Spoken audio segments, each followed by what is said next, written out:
Hello everyone and welcome to today's webinar, How to Get Involved with the TRB Standing Committee, Secrets from the Pros. Before we get started, I would like to go over a few items so you know how to participate in today's event. First, a quick intro about the webinar host. The National Operations Center of Excellence, NOCO, is a one-stop shop that offers resources for the Transportation Systems Management and Operations, also known as TSMO community. We have a variety of technical services such as peer exchanges, workshops, webinars, and ongoing assessments of best practices in the field. Feel free to browse our entire collection of NOCO resources in our Knowledge Center. A recorded version of this webinar along with the presentation will be available on our website by tomorrow. So to access the webinar, go to the transportationops.org, click on Knowledge Center and choose On-Demand Learning.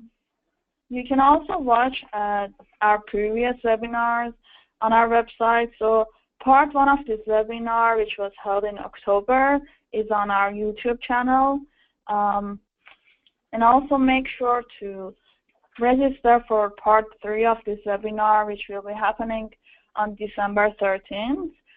We will be featuring new speakers from different committees on this webinar. These links will be shared with you in chat box if you're interested to register.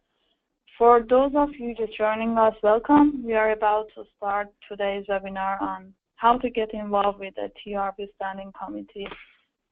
I'm just going to quickly go over the agenda here.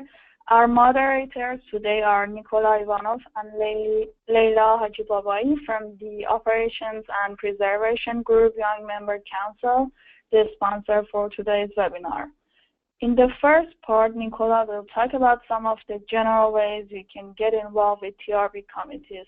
Next, Richard Canard, who is the TRB staff, will share his perspective with us. They will be followed by presentations from committees and sections. So first we have Robert Bertini from Operations Sections, then Peter Coons from the Traffic Signal Systems Committee, followed by Tim Gates from Traffic Control Devices, and finally we have David Bergner and Caroline Lear from the Maintenance and Operations Personnel Committee. So at the very end of the session, we will have a Q&A session. So please, if you have any questions, enter them in the questions pane here at any time during the presentation. At the end, Leila will go through those questions and read them out loud and pass it around to different panels here to answer them. With that, I'll hand it over to Nicola.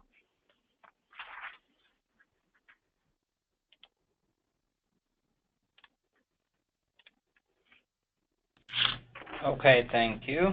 Let me bring up my presentation here real quick.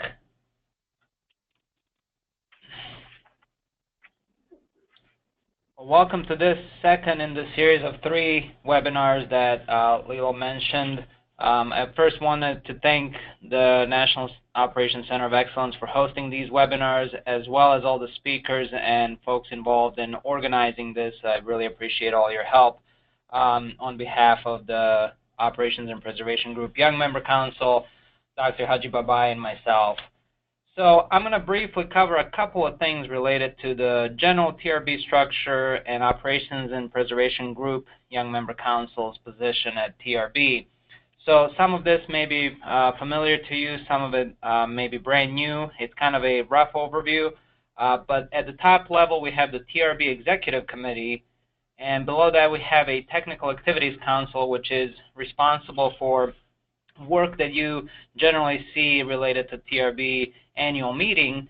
And within the Technical Activities Council, there are a number of groups covering a variety of different facets of transportation, from policy, organization, planning, environment, design and construction, and so on and so forth.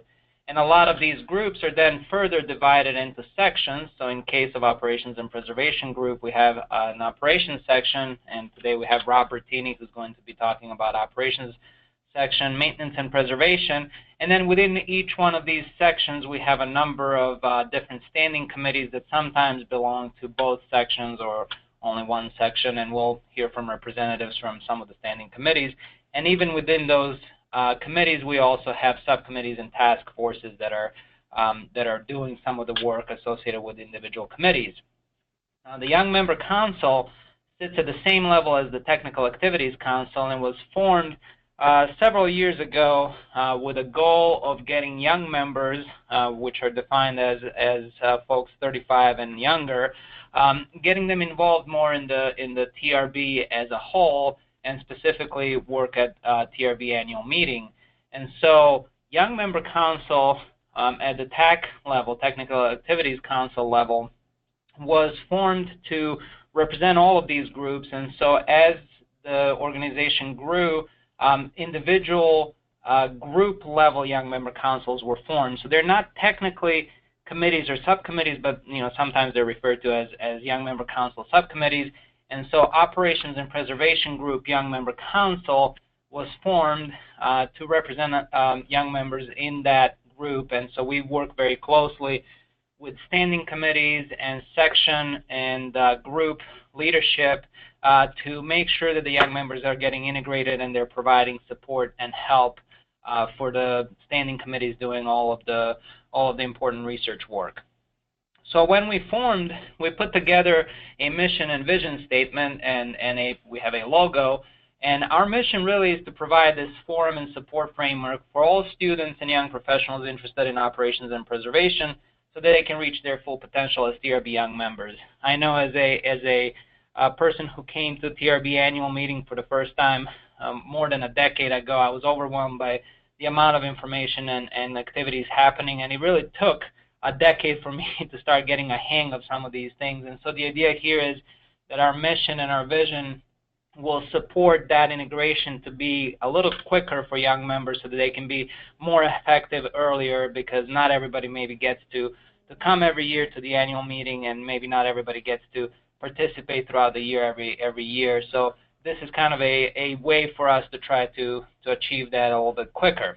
So in terms of specific activities that the Operations and Preservation Group Young Member Council has been doing specifically this year, we have a fairly active website where we try to provide not only the current information as to what is going on the Young Member Council level, but also provide some resources in terms of links and contacts for different groups at TRB that may be of interest to the Operations and Preservation Group young members that are both attending the annual meeting and wanting to be involved even without being at the annual meeting. So feel free to check that out and provide any feedback you might have.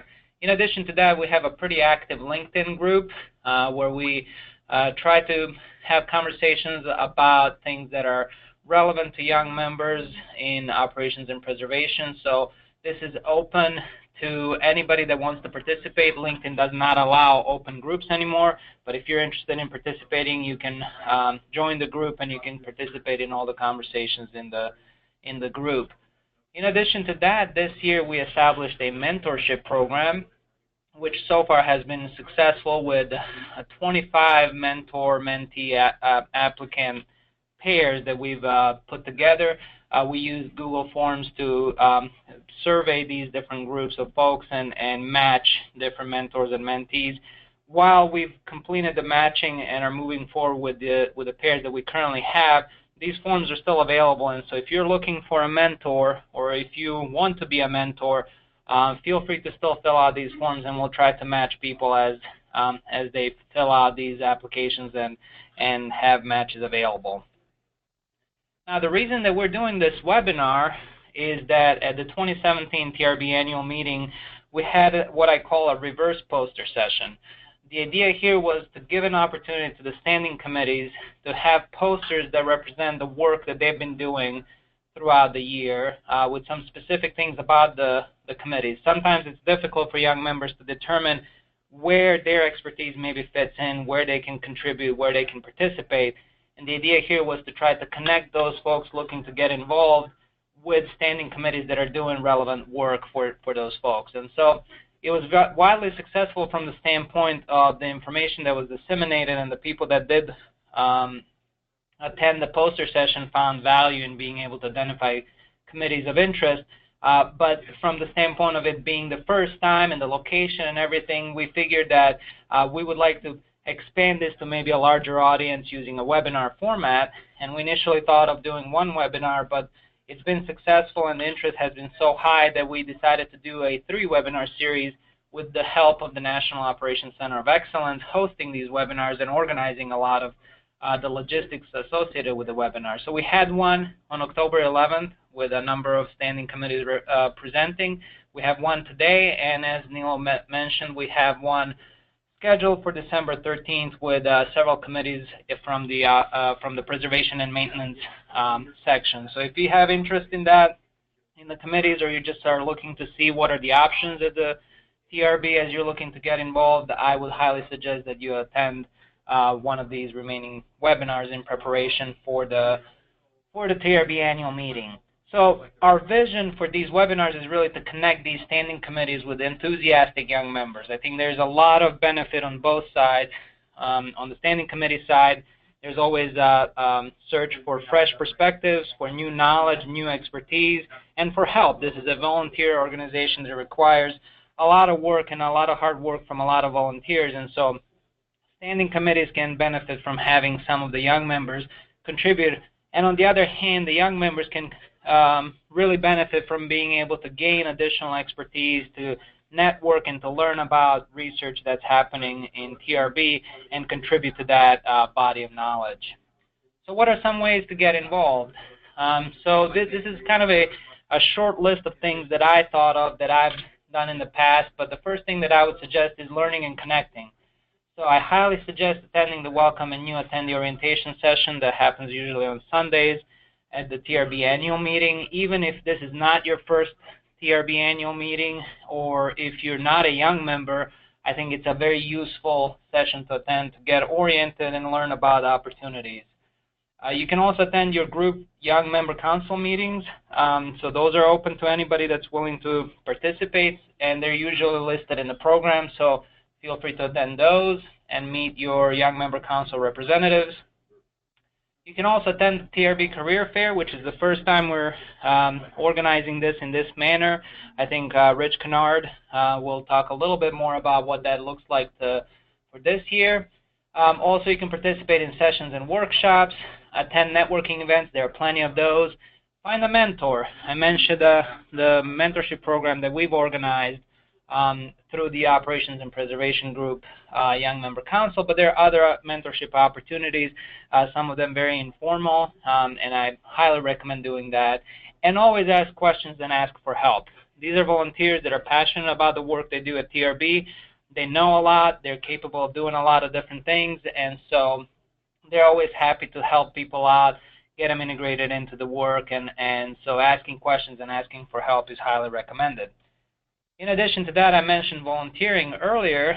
Some ways to volunteer, and this is by no means comprehensive list, is to become a friend of the committee. You don't have to be a member of the committee to contribute and to be an integral part of a committee. Friends of committees do a lot of good work and help a lot of committees and also gain a lot out of that experience. You can join a subcommittee. A lot of subcommittees are dealing with specific issues, specific tasks, and so if you want to get your hands dirty and get involved, the subcommittees are a great way to do that. Paper reviews are a huge part of TRB and are a great way to get involved, to learn about the current research and things that are being done, and provide some peer reviews for your peers that are trying to get published or present their particular research. You can also help draft research needs and synthesis statements, so really drive the research agenda beyond just looking at what's being done. You can help maintain committee websites and social media accounts if you have a knack for technology, and you can help organize and run sessions, workshops, and meetings. We always look for volunteers to both speak at these sessions, if they have expertise to talk about a particular topic, moderate or otherwise help in organizing these particular meetings. So those are just some ways to get involved and a brief overview of the Young Member Council. And with that, I'll turn it over back to Rich. Good afternoon. I'm Richard Canard. I'm the Engineer of Traffic and Operations at the Transportation Research Board. And I'm going to present today just a few quick points on not so secret tips from TRB staff on how to get involved in TRB standing committees or TRB more in general. Okay, moving to the next slide, just give a little bit more detail to the overview that Nicola just presented. We have over 220 standing committees in TRB. They cover the full gamut of transportation. If you can think of a transportation topic, we probably have at least a committee, and if not a committee, a subcommittee on that particular topic. In the operations area, we have 15 committees and over 70 subcommittees looking at traffic signal systems, freeway operations, highway capacity, traffic flow theory, traffic control devices, rail highway grade crossings, and on and on. So there's a lot of opportunities if you're interested in the operations area to get involved in one of those particular committees. And how do we do that? If you move to the next slide for me, please. Okay, let's talk about committee membership limitations. You might not be aware of it, but the Transportation Research Board is part of the National Academies of Sciences, Engineering, and Medicine. We are what's called the Federal Advisory Committee, meaning that we have been chartered by Congress to advise them on science and technology issues. And as a result, we have very strict limitations on how we form our committees and how we obtain membership in them. So in general, we have 25 members on a standing committee in TRB. In addition to those 25 core members, we can have up to 5 young members, which by our definition is less than 36 years of age. Each committee can have 4 international members, and then each committee can have 3 active emeritus members. And emeritus members are people who have been involved in TRB committees in excess of 18 years. Each committee member has a term of 3 years. At the end of the 3 years, 1/3 of all committee membership must rotate. That means 1/3 of the committee has 27 members. 9 members must rotate off, and we can bring on 9 new additional members at the end of that 3 years. And we also have a maximum tenure of 9 years. So anybody that's been on a committee for essentially for three-year terms, they have to be rotated off as well, unless there's a very unique situation where their perspective is not duplicated by anybody else on the committee, which place and we can potentially get a waiver on that particular rotation. But the membership is very strictly controlled and looked at by the National Academy of Sciences, and so we have these requirements that we have to fulfill. Okay, next slide, if you would, please.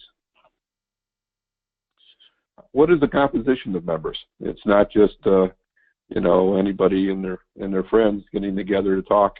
We actually have a set of rules on diversity and balance.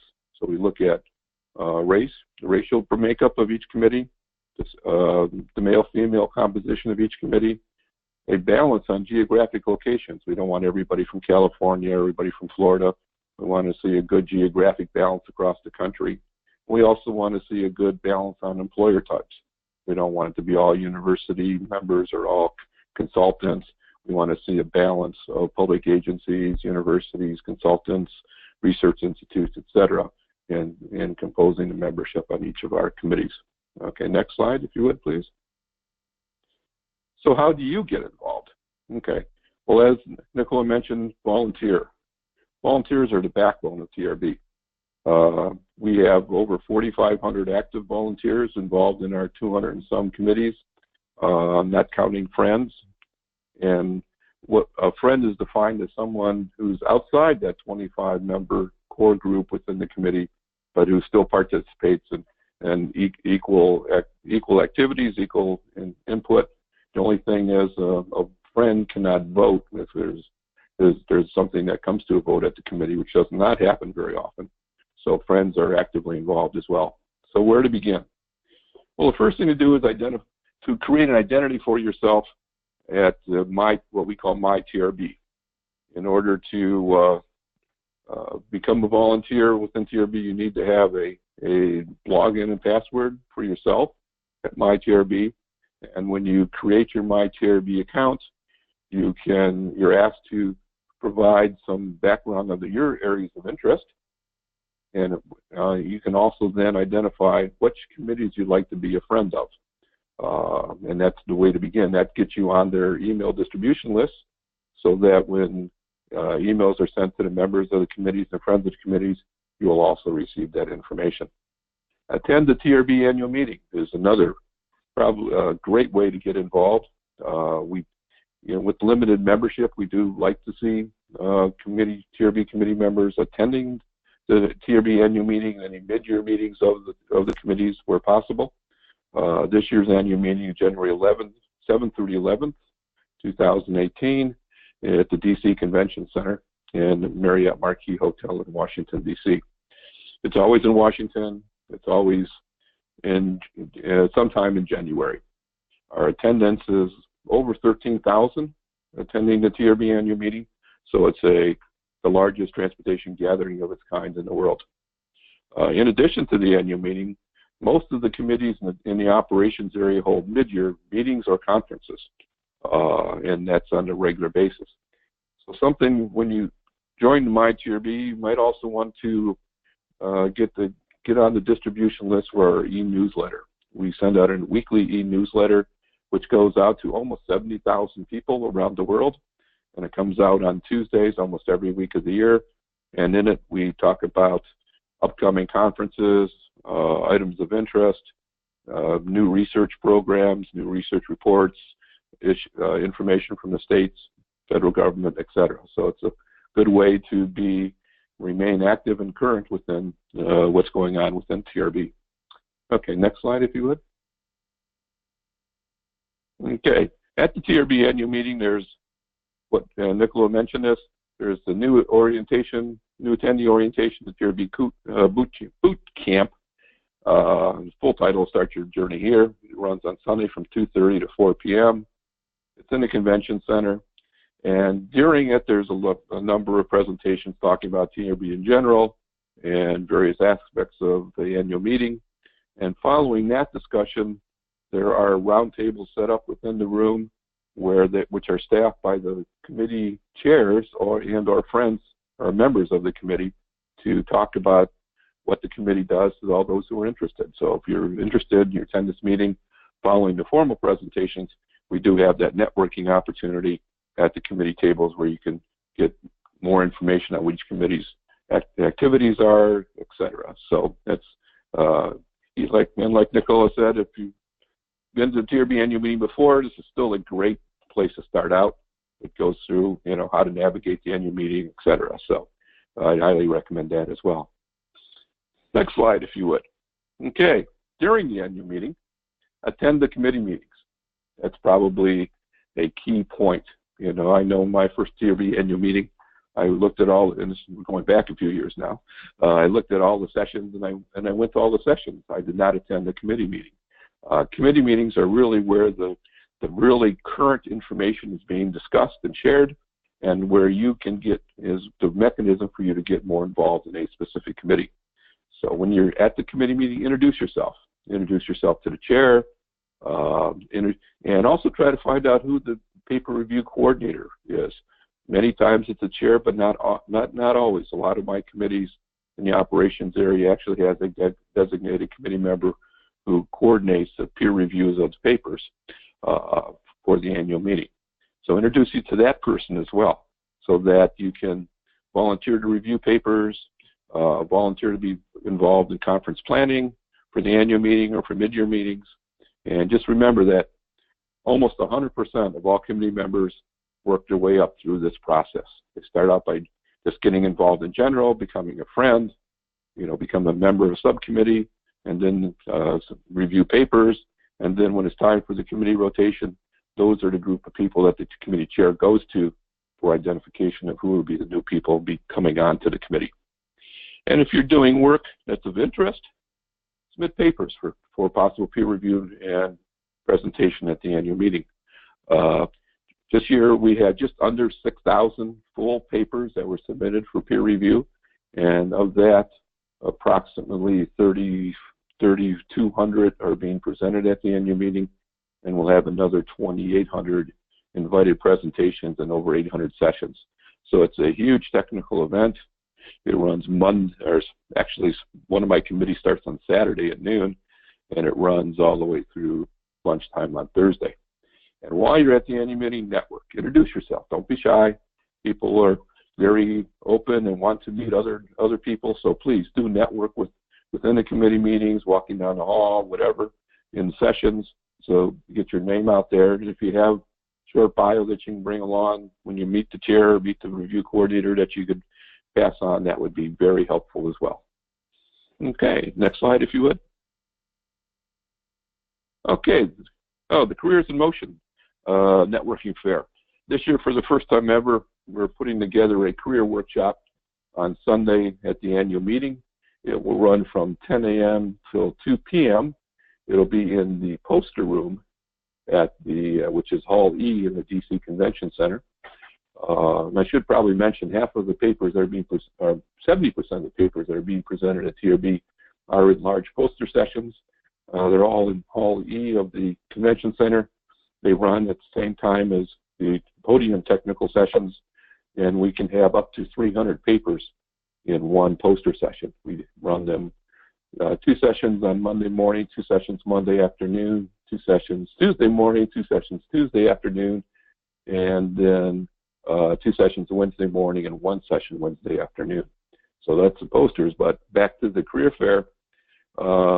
There will be, at the moment, we have 20 companies that have signed up to have booths at the career fair where they will be interviewing and talking to people about their companies. You know, so if you're interested and you're looking for a job, it's a good opportunity. Bring your resume along. Be ready to talk and to people, and then also there'll be formal presentations during the career fair.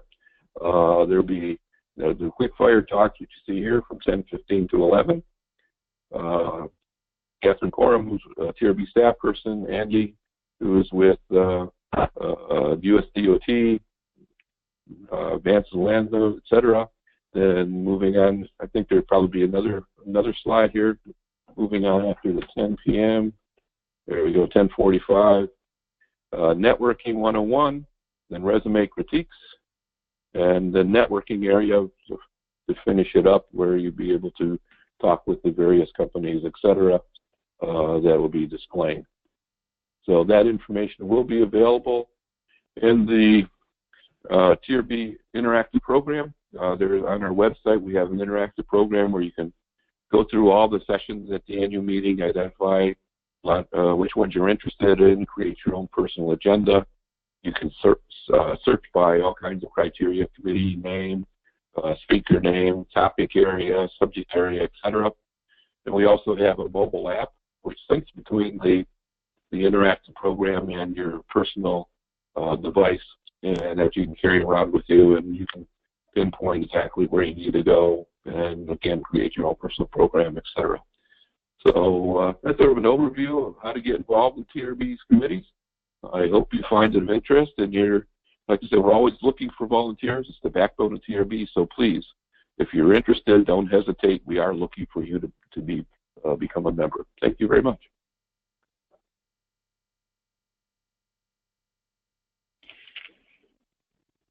Thank you, Richard. Next, we have Robert Bertini from Operations Section. Go ahead, Robert.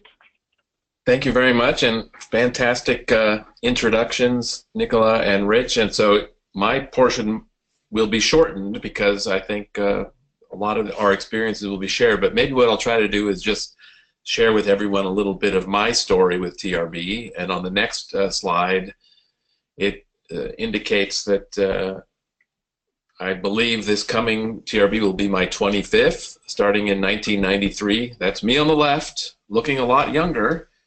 But I had the chance to go to President Clinton's inaugural right after the TRB annual meeting, so that's a picture of me at the inaugural in January 1993.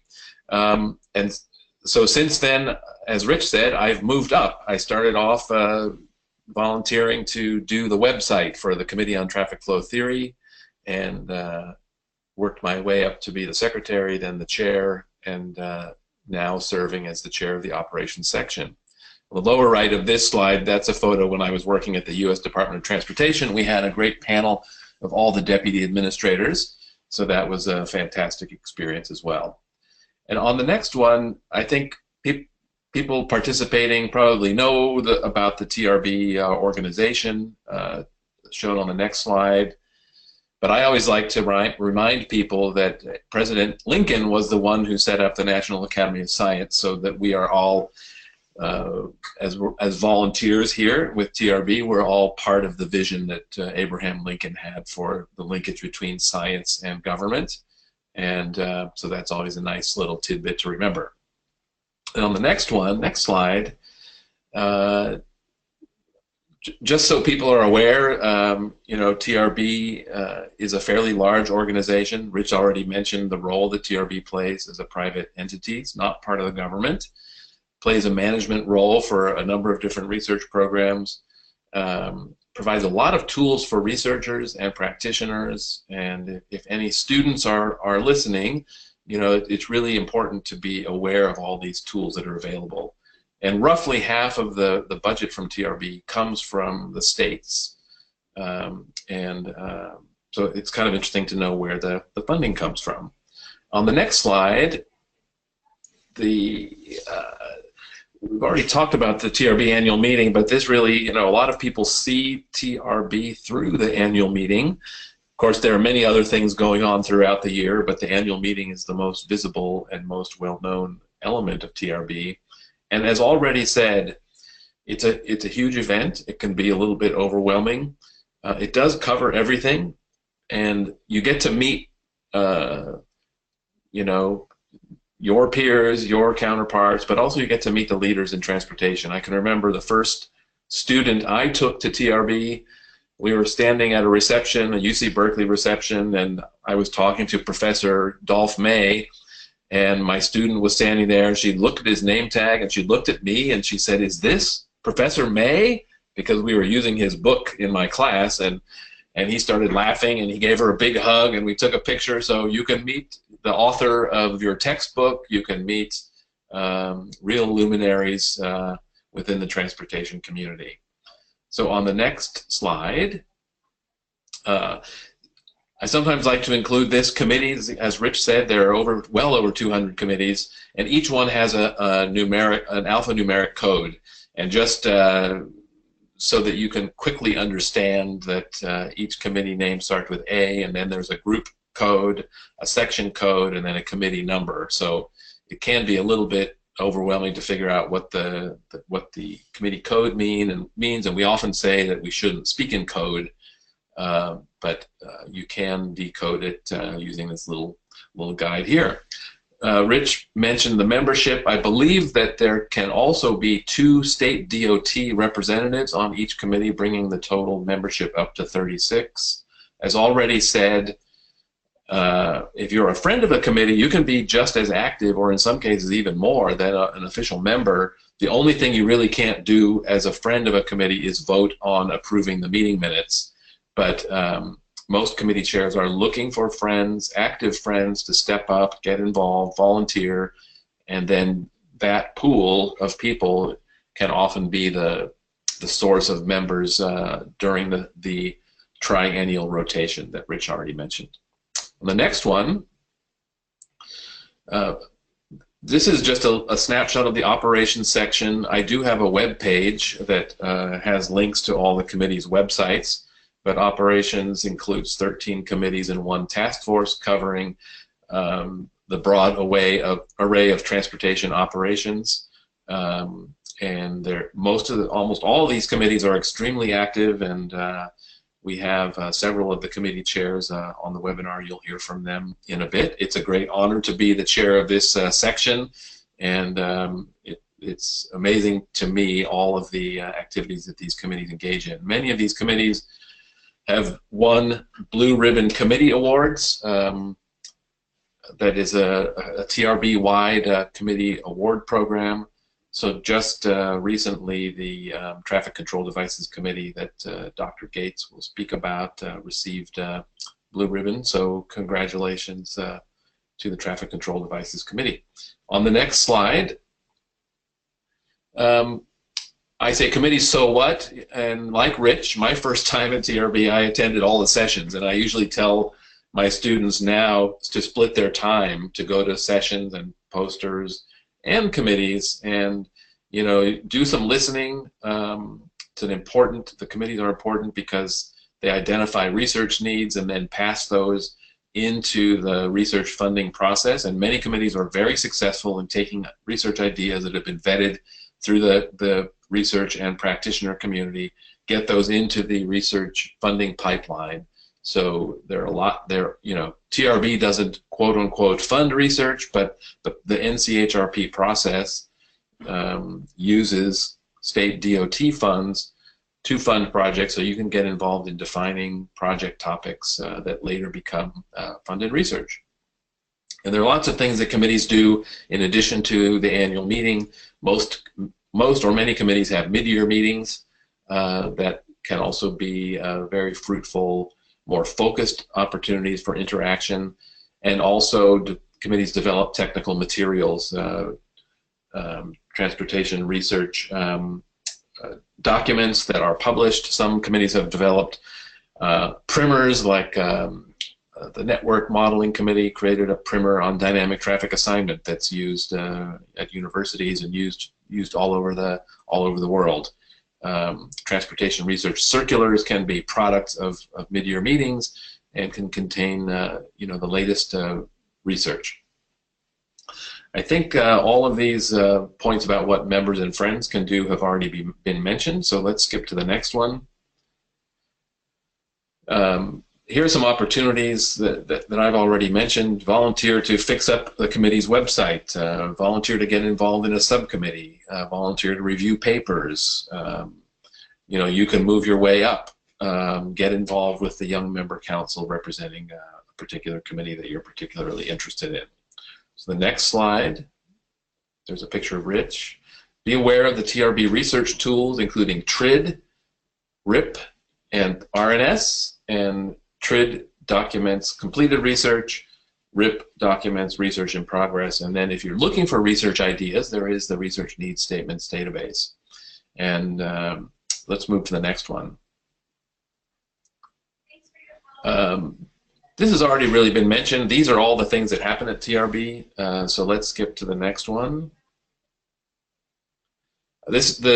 For those of you who have not been to an annual meeting before, the days are packed, and actually for many committees, the conference begins on Saturday. But as you can see here, Sunday is a full day with workshops and the Career in Motion fair, welcome attendee orientation, and the exhibit hall.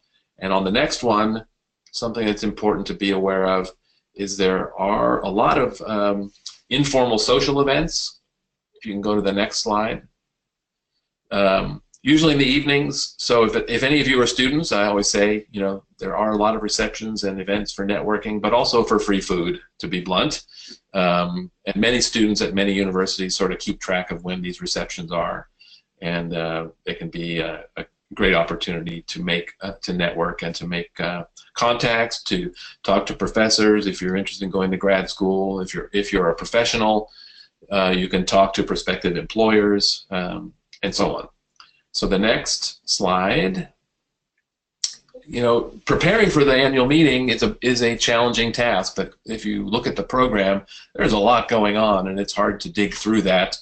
But you know, take a look at identifying a sampling of sessions that you would like to participate in, including poster sessions. There are also some presentations that are not based on papers in some sessions, and so sometimes you may have the Secretary of Transportation or other leaders from around the country speaking, and you know, it's a good idea to go listen to some of those sessions, some of those inspiring speakers. Identify some committee meetings to attend. If you're a student, most of the time at your university there can be funding opportunities for travel. Most universities have an ITE student chapter, and often they will organize fundraising, either through the universities, sort of the student government often provides funds to student groups.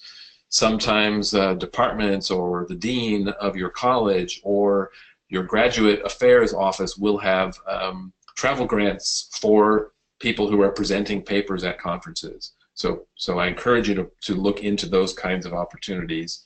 Sometimes, if you have a university transportation center at your campus, they will also fund travel. And ITE student chapters also do fundraising in the community from professional consulting firms and so on who will contribute money to the student chapter that can be used for travel to ITE and TRB meetings. And then sometimes, if you're working on a research project for a professor, we may include some travel funds in our project budget, and we may be able to help get you to the TRB annual meeting, especially if you're presenting. So lots of things you can do to prepare. Next,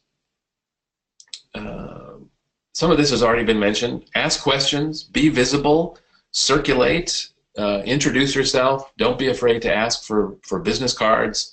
Use your student status to your advantage. You know, being a student, many of us who are not students, but remember when we were, we have fond memories of being a student, so we're always interested in talking and trying our best to help you as you move forward in your career. I sometimes tell my students, for those students who are on the webinar, you know, don't necessarily all stick together with your classmates, kind of spread out and don't travel around in a cluster. Next. So on my website, I have some FAQs, frequently asked questions. You know, how do I get to be a member of the committee? First step is to step up and volunteer, and then you can start as a friend. Do I need to be a member in order to be an active volunteer? Absolutely not. We've already talked about that. We know how many members, 36 members. Each committee has a pool of paper reviewers, so if you're interested in reviewing papers for a committee, send an email to the committee chair. And there are definitely a lot of ways, if you're a young professional or a student, to get involved in TRB committees, as we've already mentioned. And I think I already described how I became a member of the Traffic Flow Theory Committee, and the link there, if you'd like to read further details, you can follow that link. Next. Sometimes it's a minor point about the dress code, but the TRB meetings are a little more formal, and especially when I live in Florida now and was on the West Coast, so DC is a little bit more formal than other parts of the country, and most people wear a suit and tie kind of thing. Remember that it's cold in DC. We were talking before the webinar started about the chilly temperatures there. Sometimes it snows, so make sure you have, if you're from a warm place, make sure you have a coat, hat, gloves, and scarf, because it can be quite cold. And usually the buildings in DC are quite warm inside, so be ready to strip off when you get inside. It's, you know, a little bit of etiquette. You can come and go during a session, but it's usually nice to wait till a presentation is finished to step out, maybe when they're doing the Q&A. It's nice to have your cell phones turned off. And one thing that bugs me is when people in sessions take a photograph of every single slide with the sound effect on their camera turned on, so please don't do that. Most presentations are available through the AM online website. If you must take a photo of every slide, try to be inconspicuous and turn your sound off. There are a lot of great opportunities at the annual meeting. On the next slide, yeah, remember to pace yourself. It can be very tiring. On the next one, that was meant to be funny. Just a little bit of info about DC. There are 3 airports. From some parts of the country, flying into Baltimore can be a lot cheaper. Ground transportation is pretty good with the metro and the bus system and Capital Bike Share. And flying into Baltimore, you can take the train, the Amtrak line, down to Union Station and then hop on the metro. The next one, these are just some of my favorite sightseeing to do. I do encourage people, especially if you haven't been to DC before, when you're there for the annual meeting, to sneak out into a museum.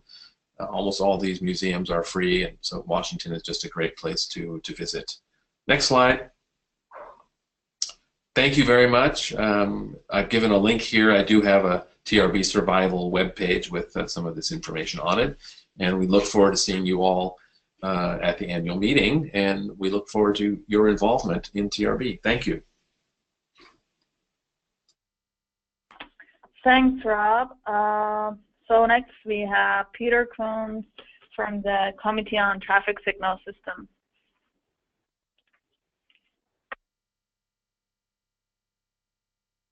All right. Well, thank you very much. Happy to be involved in this presentation. I am going to talk about the Traffic Signal Systems Committee specifically and focus a little bit on some of my experience as well. You'll hear some similar themes, so I'll try to do my best to sweep through these slides fairly quickly so we can move forward with additional discussion and questions. So feel free to use the chat box now if you have things that are on your mind. Next slide. So every committee has a committee purpose. Ours is just there for an example, but traffic signal systems, of course, is involved in everything related to the traffic signal world. So from design to all the way down to operations and maintenance. So we do a good amount of that, and I'll get into a little bit more about the various elements. So every committee has this, so it's a good idea to read through that if you can before you go to a committee meeting. But like Rob and Rich said, I think my first TRB, I attended just subcommittee meetings and sessions and not committee meetings, and that's something that I'd encourage you to do, is to go sit in on the committee that you may be interested in, so that you can have a sense for what goes on there. Next slide.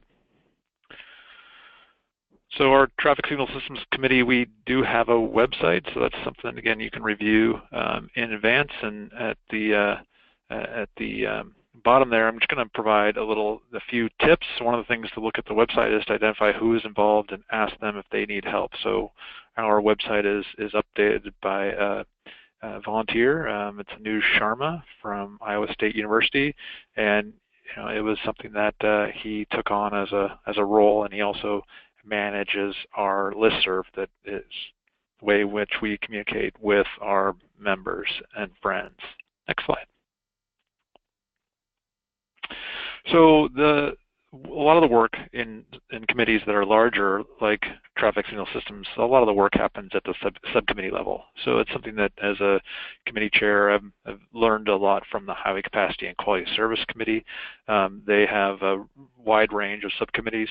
So we have subcommittee meetings at the TRB meeting, and in addition to our full committee meeting. The subcommittee meetings, subcommittees are there. A list of 7. We've expanded those during my tenure as a committee chair to include education and outreach. We feel like that's an emerging area where we need to focus a little more of our efforts. Not all these committees are active. Part of it is a function of areas that perhaps need attention. The area that I'll just talk about briefly is asset management. It's something that, as a local agency, I work for the city of Portland, and there's not a lot of city involvement. It's more at the state DOT level where there's involvement in TRB. And many states do not manage traffic signals. So asset management is left to the cities that perhaps are not attending TRB. So that's an area where more focus in the future would be helpful. But of course, it's all a function of the volunteers that we have there. Signal timing, that's probably how I got involved first.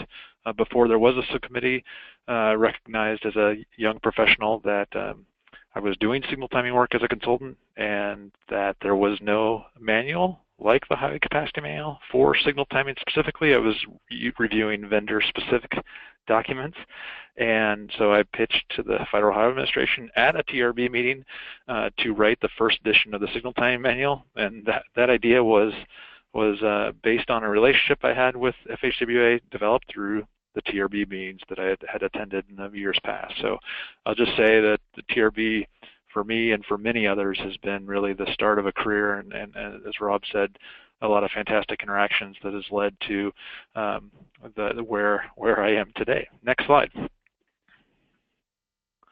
So the committee activities. So in addition to the subcommittees, just talk a little bit about what happens for the full committee. As the committee chair, I put on my committee chair hat and feel responsible for all these various activities. We put on a January Sunday workshop and that's at TRB. It's a technical area. Actually, this year we are combined with another set of committees, but traditionally we have done a January workshop, and I'll talk a little more about that in the next few slides.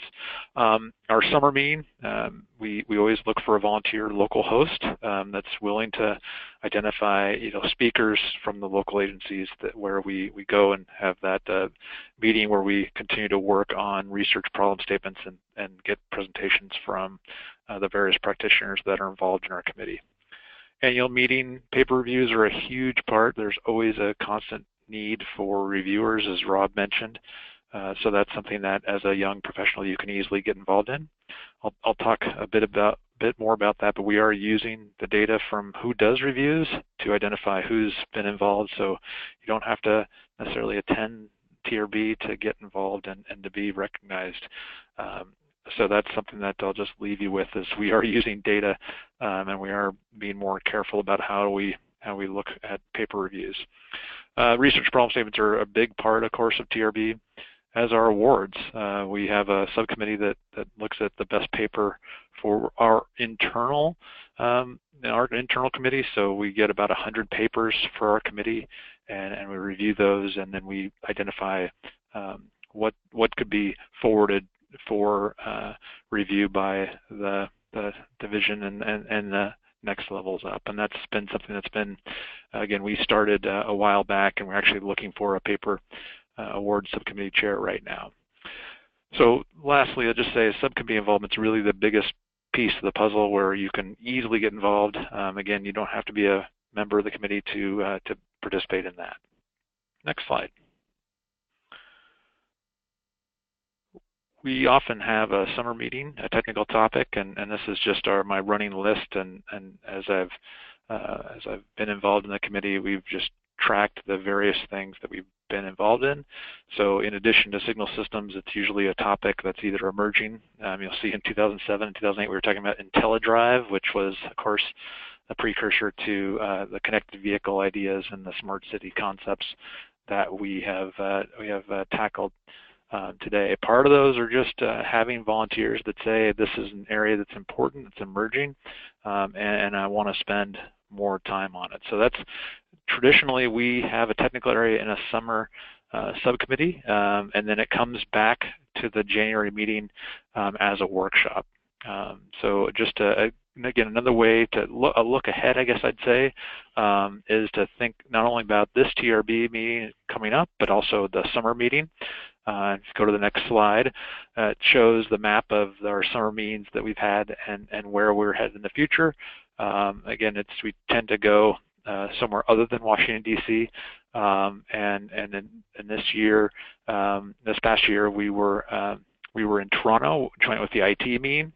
Next slide. In 2018, we will be in Flagstaff, Arizona. So one of the other ways to get involved is to think now about that committee, visit the committee at the January meeting, but then think ahead to the summer and try to find funding, like Rob said. Usually there are ways in which you can get there, whether it be with a research or by fundraising through a local ITE organization. So certainly be thinking ahead about what your next step is, not only the near term, but also a few months down the road. Next slide. So about that Sunday workshop, so the more media opportunity. So we have, as I say, we recycle and add presentations from the summer to a January workshop. So that's what we're intending to do. So it's the Sunday. It does conflict with some of the younger member or some of the new member activities on Sunday. But of course, that's something that if you have the time and energy, you can go and look at the archive presentations and materials on our website. That's the old website there that has a lot of the archive information. So the key thing here is, as you look again to the future, is try to identify who those leaders are of those workshops and ask them if they need help. So this is where I first got involved, was hosting a workshop. As a part of it, I just identified the people that I wanted to hear talk that then I could learn from. So really, maybe it's a bit selfish to think that way, but it's also, if it's something that you people that you want to learn from, that you want to ask to speak. It may be something that other people have the same desire. So think about what you want to hear and make it happen through a committee. Next slide. So my tips from a chair, I guess, to summarize some of those things is, analyze the activities of different committees and compare. So, as a committee chair now, I look at what other committees are doing, and then part of my challenge, of course, with a website or social media, as I see these other committees, is I say, gosh, I'd love to have some volunteer do that. So rather than have me do that, you're more than welcome to suggest those different ideas to the committee chair that you're dealing with. So another idea is to develop a research problem statement joint with another committee, just to figure out, can you work with someone else? Is there a way to get different minds together? And that's one of the reasons we've had the subcommittees as a part of the work that we're doing. Is with a multimodal subcommittee, it's very easy to then have a liaison to the pedestrians or the bicycle committee that's in a different group altogether. So these are key points that I've seen over time that have been successful as I've been the committee chair, to say, gosh, that person is really serving a very useful role for our committee. I'll contradict Rob and maybe Rich a little bit by saying, the committee chair, as a committee chair, you get people coming up to you perhaps during the committee meeting where you're really trying to get ready for the committee meeting. So I like to say, introduce yourself before the meeting. Send an email in advance, just so that when you say hello at the meeting, that it's not the first time that person knows that you're there. Because often that's that forward thinking that really can be a distinguishing characteristic of who you are, and that you're in it for the long term. Next slide. So just to recap the 4 items, and then the last piece of the puzzle, is identify again who is involved in the committee and ask them if they need help. You can do that in advance of TRB, but of course you can do that in January. With maybe the one exception, the 4th bullet there is introduce yourself to the committee chair before the meeting, not right at the chair, not a minute before we get started in the committee meeting. Attend the summer meeting if you can, to go in depth on a topic, and then finally using the website to identify who the leaders are and ask them if they need help. I want to echo that there's a wide variety of things, both within TRB and then outside the museums and such, and social events. I like to say it's my favorite time of the year to be in DC, and to be with all the people that I've met over a year. So I just say you're in for a treat if this is your first time going to TRB, and I really look forward to it every year. So the last piece is reviewing papers. Yeah, we've of course missed that opportunity. Perhaps maybe we should have this presentation before the deadline, but that's always an ongoing need. So that's an easy task for you to do. Hope this is helpful, and I'll pass it off to the next speaker.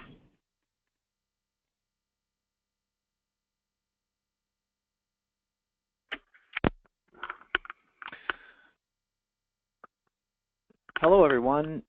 My name is Tim Gates, and I am an associate professor of civil engineering at Michigan State University, and I am the co-chair of the Traffic Control Device Committee, AHB 50 of TRB.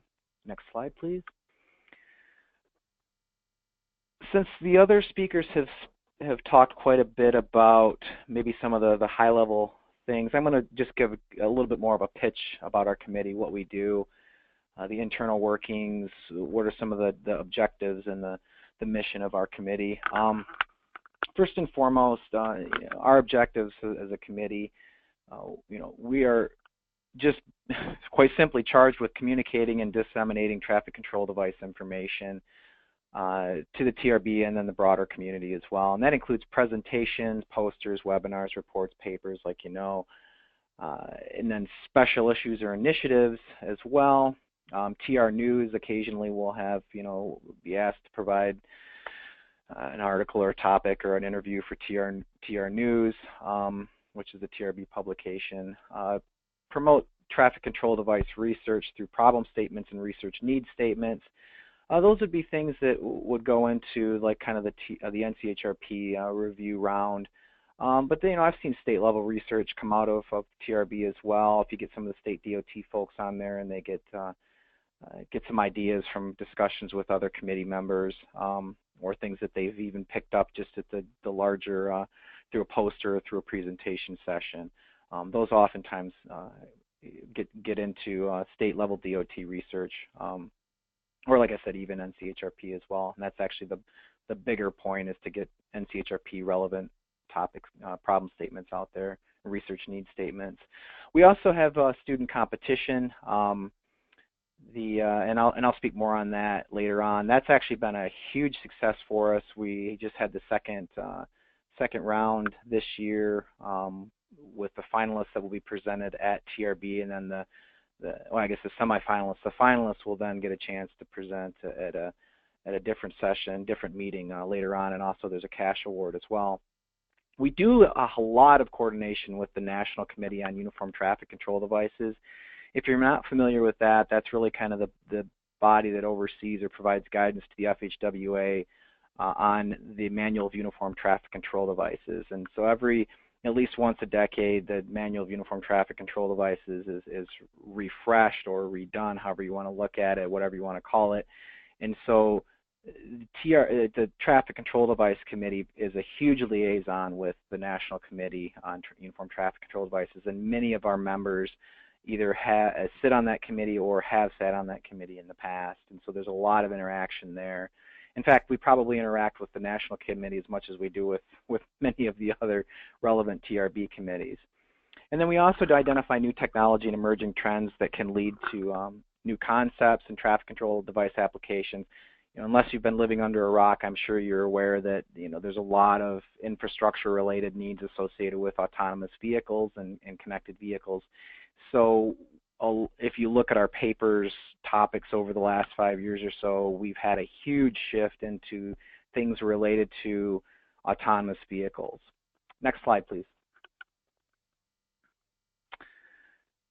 Just to give a brief, this just kind of gives just a brief idea of what we've done over the last year. So, during 2017, our big meeting is, our big committee meeting obviously is at the TRB annual meeting. We have it Monday morning at 8 o'clock, pretty much every year. Some years it's a 4-year meeting, some years it's a 2.5-hour meeting, some years it's a 4-hour meeting. But it really varies based on the amount of content that we have to present on that at that particular meeting. This year, so one of the big tasks, and I've been charged with this task with the committee for a few years now, is coordinating the paper reviews. And in any given year, we've reviewed between 30 and 50 papers. This year was a little bit of a down year. We only had 31 papers, which made my task of organizing reviews a bit easier. We try to strive for, TRB says a minimum of 3. We try to get at least 4, if not 5, in some cases even 6 reviews per paper. And what that means is, in most years that requires 2 to 4 paper reviews per member. If we have 25 members, we need people. That's one of our biggest commitments, is I really, really try to get people to stick to, if you're going to join the committee as a member, we need help with paper reviews. That's also good for the reviewers, though, especially for young reviewers. It gives you an idea of what sort of research is going on in the traffic control device area. It gives you an idea, of maybe stimulates things in your mind if you're a PhD student or a master's student or even a young practitioner of what sorts of things you might implement out there, what sorts of things you might research for a thesis or dissertation topic. At least stimulating some ideas and some growth. Now, if you're a friend, I usually just ask, 1 paper per friend. And again, like everybody said, being a friend of the committee is a great way to get started. Unless you're a young member, in which case sometimes you can get right directly onto the committee if you time it right and if there's space available. But becoming a friend is usually the first step to getting involved.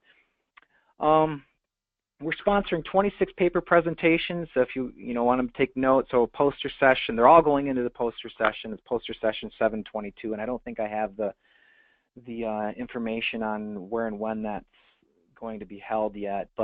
And then as with the TRB rule of thumb, we will publish 20% of our papers that have been submitted to our committee. And so that means 6 this year, 20% of 31 papers rounded down would be 6 slots for publication. Other activities we do, we host webinars, we assist with other committees to do joint sessions, or occasionally with like some of the Sunday workshops that go on at the TRB annual meeting. Like I said before, we develop TCD-related problem statements. Now, we don't really have a lot of formalized subcommittees. What we typically have is most subtasks are handled by, we have one person lead that up.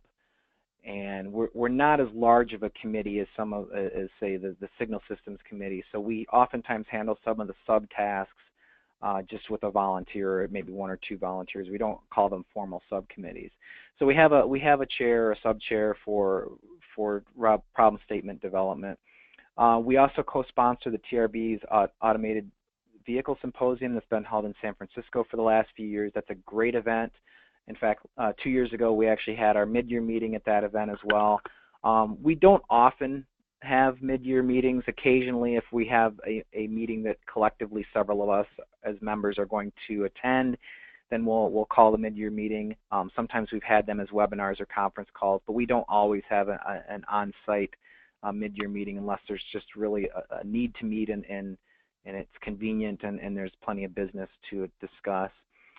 Now the Traffic Control Device Challenge, I mentioned that before, and so that was the Traffic Control Device Challenge, again, is our 2nd year of doing this, and I've got a slide that kind of shows some of the details, but it's been a great way to stimulate student involvement, and that could be anywhere from high school students all the way up to graduate students, but that has been a huge success, and actually, and Rob Bertini can correct me if I'm wrong, but I think that is helped us this year. We just were announced as one of the Blue Ribbon Committee Award winners for 2017, and I have to thank my co-chair Paul Carlson and one of our other members, Martin Petruka from Penn State University, for really spearheading that. It was Martin's idea, and Paul took it and ran with it, and we got some other involvement from ATSA as well. But it's been a fantastic way of getting stimulating interest from students. So next slide, please. So the TCD challenge, and this just goes into more detail. You see some of the photos at the bottom. It's sponsored by our committee, and it's co-sponsored by AASHTO. The students, like I said, high school through graduate school, and it's usually, I don't know if we've had any high schoolers yet, but it's been college students or graduate students. They prepare a pitch addressing a pre-specified topic. Now last year it was traffic control devices for connected and automated vehicles. This year is traffic control devices for wrong-way driving, so preventing wrong-way driving, wrong-way entries onto freeways. We got 23 submissions this year, which was incredible, and again, it put an additional burden on the committee leadership to review all of those submissions, and that was way up from last year. I forget exactly how many we had, but it was about 50% up from last year. And so then we picked the 11 finalists, and they will present their ideas at the annual meeting in a special poster session, and it's going to be sometime during that afternoon slot at the poster session, poster hall at the 2018 TRV meeting. Now the top 3 teams selected by the committee leadership will receive cash awards and will be paid to attend, have their travel expenses covered to the ATSA Traffic Expo, and they'll receive their cash awards at the ATSA Traffic Expo. Now ATSA is American Traffic Safety Services or Safety Systems Association.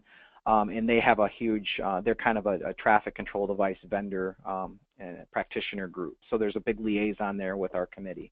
Next slide, please. And finally, membership. We currently have 34 members. We just went through rotation, so I guess this is not the best time for us to talk about new membership, but we just went through rotation last year, so everybody's on the 3-year term right now.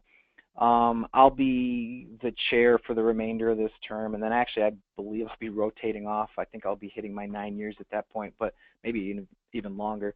We have 25 regular members. We are at our cap.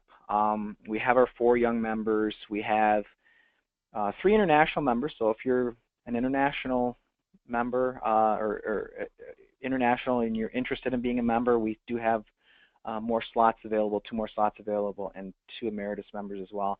But like I said, the best way to get involved and kind of just, figure out if this is right for you is to, send me an email. Now's a great time. I'll have that email, I'll file it away, and I'll, take a look at pre-TRB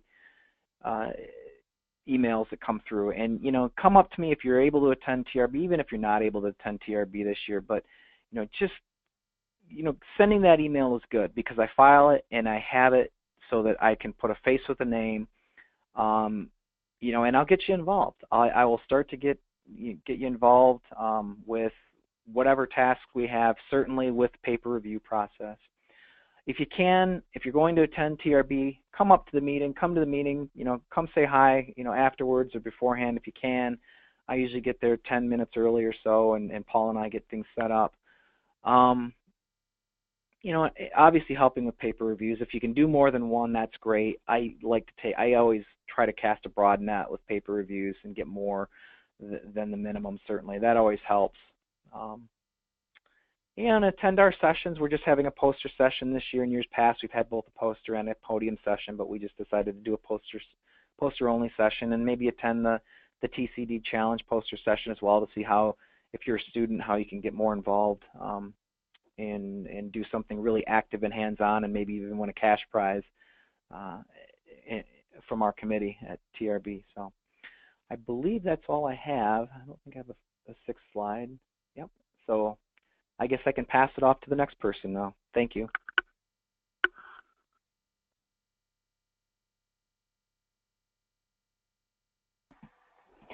Thank you. Next, go ahead. Hi, this is Dave Bergner. I'm the chair of the Maintenance and Operations Personnel Committee. I joined the committee in 2007 and have been chair since 2016. My background is some 35 years as a traffic operations manager and public works superintendent for 2 cities in the Kansas City area. And though I'm now retired, I still work as a subconsultant on various transportation maintenance projects and active in a number of professional organizations, including TRB. Thus, from my background, I have a particular interest in maintenance and operations personnel and quite familiar with what has been going on, particularly as the workforce is in the state of evolution. Our committee, the Maintenance and Operations Personnel Committee, is in the process of transformation itself and is now focusing on the critical need for comprehensive workforce development. Major changes have and will occur in this often overlooked but very important segment of surface transportation. Much attention has been given to training and education of engineers working in this field, but very little recognition that the supervisors, technicians, operators, workers, and even the support elements such as mechanics and administrative personnel are essential for ensuring the operational reliability and capacity of the transportation infrastructure. Maintenance may not seem to be as appealing or interesting as planning, design, and construction, the typical functions of a transportation agency. However, maintenance activities and programs require substantial organization, logistics, procurement, flexibility, and versatility. Whether it's pavements, stormwater, traffic control, or other surface transportation functions such as snow and ice control, or traffic incident management, or response to all hazards, emergencies, and disasters, the work of the maintenance and operations personnel is often challenging due to traffic, weather, competing priorities, and of course, never having enough money. It's well documented that the surface transportation infrastructure is in serious deterioration and will require billions of dollars to remedy. At the same time, the ability to expand the roadway networks by adding new lanes and miles is severely constrained. Thus, whether it is older infrastructure or new construction, regular, timely, and proper maintenance is vital to ensuring the safety and mobility of the public. As new technologies, materials, methods, and equipment are introduced into transportation agencies, a better trained and more capable maintenance operations workforce is needed. Our committee will be promoting practice-ready research aimed at identifying the essential skills, knowledge, and abilities of the evolving maintenance workforce, and the means to develop and instill interest in this field among students, military veterans, and those pursuing a more rewarding career. We are also reaching out and collaborating with a number of other TRB committees and other organizations that are also concerned with this particular issue. Our committee meets at TRB Tuesday, January 9th at 8 a.m. New members and friends are welcome, particularly those who are young members. We have transformed quite a bit as far as our membership. Quite frankly, it had dwindled down several years ago to just a handful of us. We have since been rebuilding and revitalizing the committee, and we do look forward to having new people coming in with ideas, perspectives, and of course support and assistance for our committee's efforts. We are also having a lectern session on Monday at TRB at 10:15 on the future maintenance and operations workforce, assessing the effects of technology and demographics. We also hold several conference calls during the year and have hosted several webinars and are looking forward to getting some articles published in TRB journals. So if you're interested in knowing more about our committee, please email me at dlbergner@gmail.com, and I think my email is on the bottom of the poster. Now I'd like to introduce to you the author of our particular poster that you see there, and she presented it last year at TRB's Young Member presentation, Caroline Leary. Caroline? Yes, hello. Thank you, Dave. So I am a recent new member of AHG 15. This is my second year. And I actually was just lucky enough to find out through a colleague that there were some openings and decided to join last year. So quick background, I work as a consultant to a number of state DOTs, primarily in the maintenance and operations world. And I have to admit I was a little intimidated at first because I had not been on a TRB committee, and I had no reason to be intimidated. It's been a great experience, and I especially like the cross-section of people involved in our committee. I think, as Dave mentioned, we're sort of transforming our mission a little bit, which I'm really excited about. And, you know, I'm working a lot with the public sector, but we also have a great a number of people in the research world, some from the workforce centers, which I've found pretty fascinating, a lot of the research that they've shared. So yeah, I've enjoyed kind of diving into the group, and Dave's been great. He definitely gives everybody the opportunity to be as involved as they want. And last year, he just happened to need somebody to help with his poster, so I decided to volunteer, and it's been a great experience. And at the poster session, met a number of people, stopped by, and we convinced a couple of them to attend our committee meeting, which was good. So yeah, I think some of the big benefits that I found are, you know, a great opportunity to kind of pitch research topics that you're interested in, and there is kind of a wide range within this area, and it's not, as Dave said, just engineers. It kind of runs the gamut of kind of the human resources side of things too. Great exposure to new topics. For example, at last year's committee meeting, there was a really cool presentation about the technology applications in heavy equipment to kind of add safety benefits to the equipment operators, just something I didn't know much about. And again, there's plenty of opportunities to be involved. For example, like with the paper review, this poster session, the lectern sessions, kind of pitching ideas. And again, I'd say a good variety of people across different sectors. So I think the only thing I wish is that I'd learned about it sooner and kind of joined a TRB and gotten more involved in TRB sooner. But I'm better late than never. So I'm happy to be here. And that's about all I have. Thank you very much. So this is all the presentations we have. Now we want to move to Q&A, and Leila would be helping with that. Leila? Yes, good afternoon. This is Leila Hajibabai, co-chairing YMC Operations and Preservation Group with Nicola. I would like to first thank all the presenters for their insightful tips and for sharing their experience. And thanks all the attendees and the organizers. At this point, part of the webinar, we want to allocate some time for Q&A.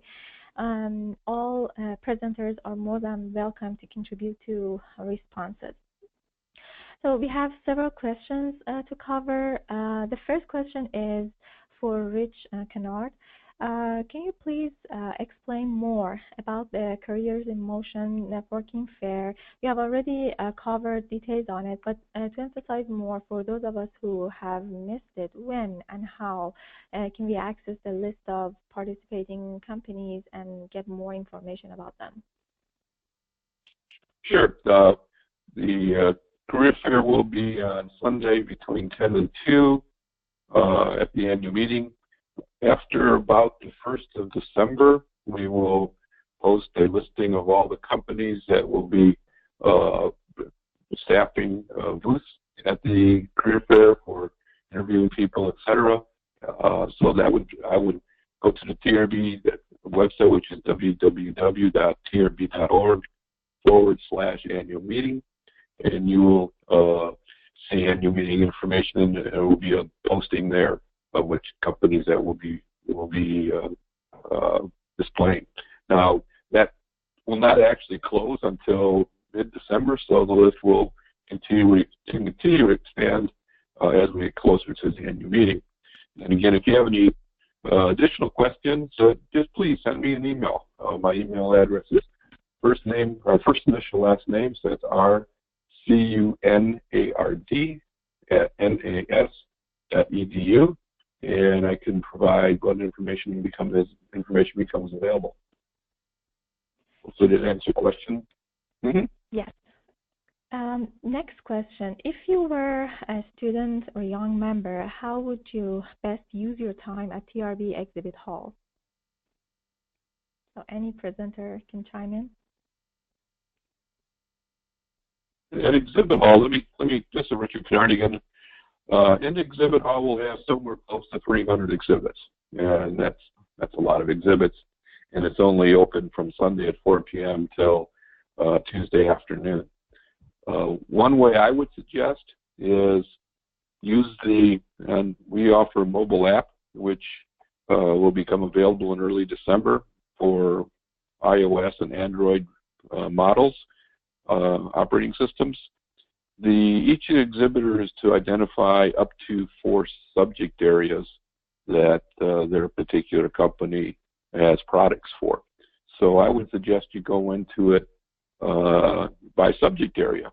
So if you're looking for equipment that's similar to or it's related to operations, do a search on operations in a subject area and identify what exhibitors that is.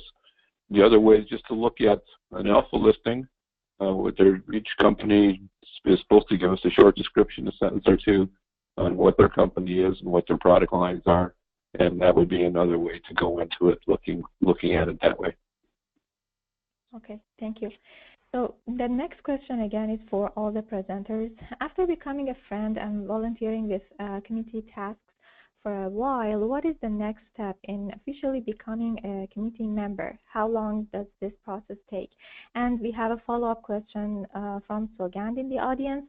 Who is the best person to reach in a subcommittee or a standing committee to request being a young member of that committee?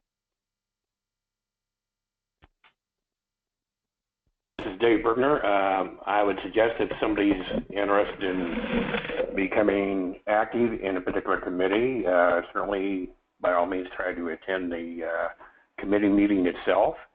If that's not possible, then certainly you can go to the TRB website, look at the individual committee page, and you'll see the contact information for the chair or a subcommittee person or somebody else you may want to contact, and find out some more information that way. Certainly, my particular committee, we welcome anybody. Particularly those who are willing to participate in preparing research needs statements, making presentations, reviewing papers, and just working on a number of other different projects. Okay, thank you. So do you have any advice for young members regarding networking at TRB annual meeting who may be nervous and not sure where to start and who to talk to? Yeah, I'd say by all means come to the Maintenance and Operations Personnel Committee as a start. But it'd be a good thing to review the program ahead of time before you come and try and plot out those committees, the sessions that you're most interested in, and other events that have been mentioned, such as certain receptions. And that's a good opportunity. Don't be fearful about approaching people who've been there at TRB for a while, committee chairs or members. It's very welcoming. I know it looks very overwhelming at first. It was for me the first couple of years. But once you get to know people, you'll find out they're very helpful and will introduce you to other people as well. But certainly just feel free to join in on a lot of the committees or just attend the sessions. Thank you. So the next question is for committee members and mainly chairs. What is the best way to learn about hot research topics within your committee? And please provide a few examples.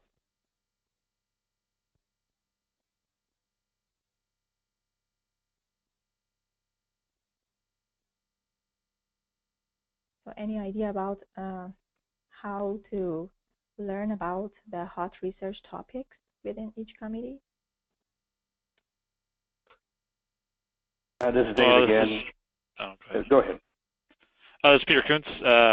In signal systems, we try to focus the research conversations at the subcommittee level. So I would say the subcommittee meetings, if you're on the listserv, you'll be getting emails that describe what those means, more detailed agendas for those subcommittee meetings. So that's really a great way. We sometimes have those at our full committee meeting as well.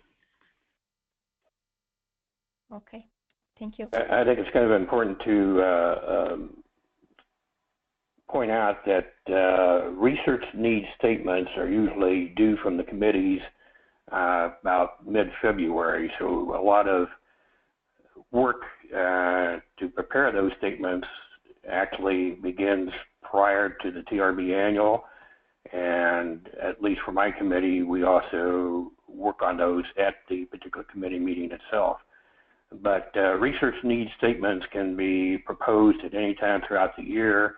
And certainly, if somebody has an idea for a research needs statement, they can just convey that on to either the committee research coordinator or the committee chair or the chair of the particular subcommittee that they might be interested in.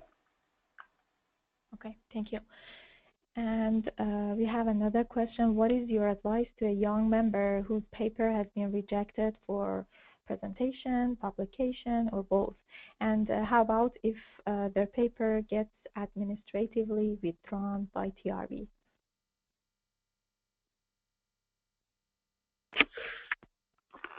I'd be happy to take that one. This is Tim Gates. My best advice to you, because I've been in that position before, it's been about 15 to 17 years, but when I was a student and just facing rejection and just kind of the dejection that goes along with that, the biggest thing is to me, is to look very carefully at the reviewer comments, especially for those reviewers that provided a significant amount of comments, not just the I don't like this paper, period, kind of thing, but provide a detailed, itemized list of comments, which all reviewers are supposed to do. That, to me, in focus on making those changes, possibly resubmit the next year. It may or may not go to that same committee, but chances are it will. Maybe have a technical writer review it, and sometimes those are services that you would have to pay for, but that would oftentimes, to me, that oftentimes helps bring the paper to the next level. You could also consider submitting it to another journal as well, but we'd like to, especially if it's the first time submitting to TRB, maybe if you can make those changes, and if there's not really any fatal errors in it, to resubmit the next year. Now, if you get a subsequent rejection, or maybe it's your third try, at that point maybe you might want to consider taking it elsewhere, or maybe figure out another alternative. But I would say if it's your first rejection, to not get too down, and to just focus on what you can do to improve it. Okay, thank you. And I think the last question is, what is... there was also, part of that question was on administrative withdrawal by TRB. Let me explain how a paper was administrative, or why a paper was administratively withdrawn. There's a number of reasons. One, it was not in the proper format. Two, it was overlong. We have a limit of 7,500 words, which includes you have to calculate 250 words for every figure or table and subtract that from the 7,500. So if the paper is overlong, it will be rejected. We have various formatting requirements, one of which is line numbering to facilitate the review process. And we're beginning to clamp down harder on that. If a paper is submitted without the line numbering, it's eligible for administrative withdrawal.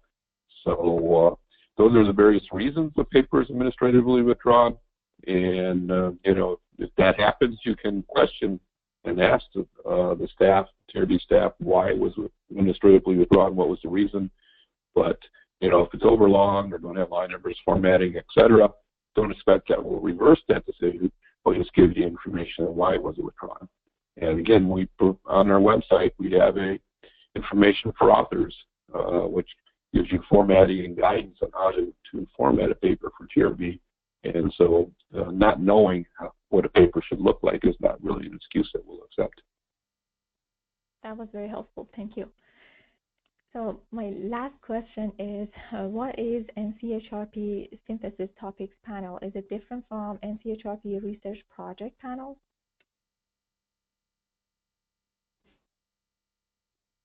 And this is Richard Canard. Again, I can take that. We have different types of research programs. NCHRP is our traditional research program, where it's funded at the level of about $35 to $40 million per year, and we issue RFPs somewhere between $250,000 and $1 million, and we go through an RFP review process and selection of consultants. The synthesis program is a much smaller program. It's funded at a much lower level. We do approximately 10 to 12 synthesis projects every year, and the level of funding for that is somewhere around $50,000. And what it is a synthesis of practice. What that means, you're not researching, you're just sort of developing what the state of the art is or state of the practice is through literature reviews, through surveys, etc., to surveys of public agencies, and maybe possibly follow-up interviews with public agencies, or an email type of discussions with them, do case studies. And so it's a one-year contract. It's not extensive research. It's just providing a synthesis of what current practice is within the public agencies in the United States. It's probably one of our more popular research topics reports, because it's actually addressing specific problems that the DOTs have, and pulling that together in a very short length of time, so you can compare what the various agencies across the country are doing. So that's the difference. Like I said, it's much different in scope and also in what's intended for the outcome of the activity. Okay, thank you for the helpful tips and insights. And does that give you what you needed? Go ahead, please. No, I'm just curious. Does that provide all the information? Let me explain how the synthesis projects are developed, I guess. Anybody can submit a synthesis, it's easy for me to say, a synthesis project to TRB for consideration. We typically receive somewhere around 150 every year, and we do fund 10. So for the Cooperative Research Program, which is a bigger research program, those problem statements can only come from either state departments of transportation or from the federal government. So there's a difference in how projects are submitted, and then the selection process for a synthesis project is there's a panel of about 10 people that review all the submittals. They get input from TRB staff and others on the significance of this particular problem, and they then select roughly 10 to 12 per year, and then those go out to another panel to develop the scope, and we receive, for those interested in proposing on that particular topic, we receive a short submittal of interest, and then the panel selects who should be the researcher for it. Thank you. That's about it, unless there's a follow-up question. Yeah, thank you. So I pass it to Nilo now. Thank you, Leila. I just want to thank everyone for attending today's webinar, and especially thank our panelists. We had some very good information here. And I want to again remind the participants that a recorded version of this webinar along with the presentation slides will be available on our website. On behalf of National Operations Center of Excellence and our presenter, thank you for joining us today, and have a great rest of your day. Thank you. Thank you to all. Thank you very much. Thank you. Thank you all.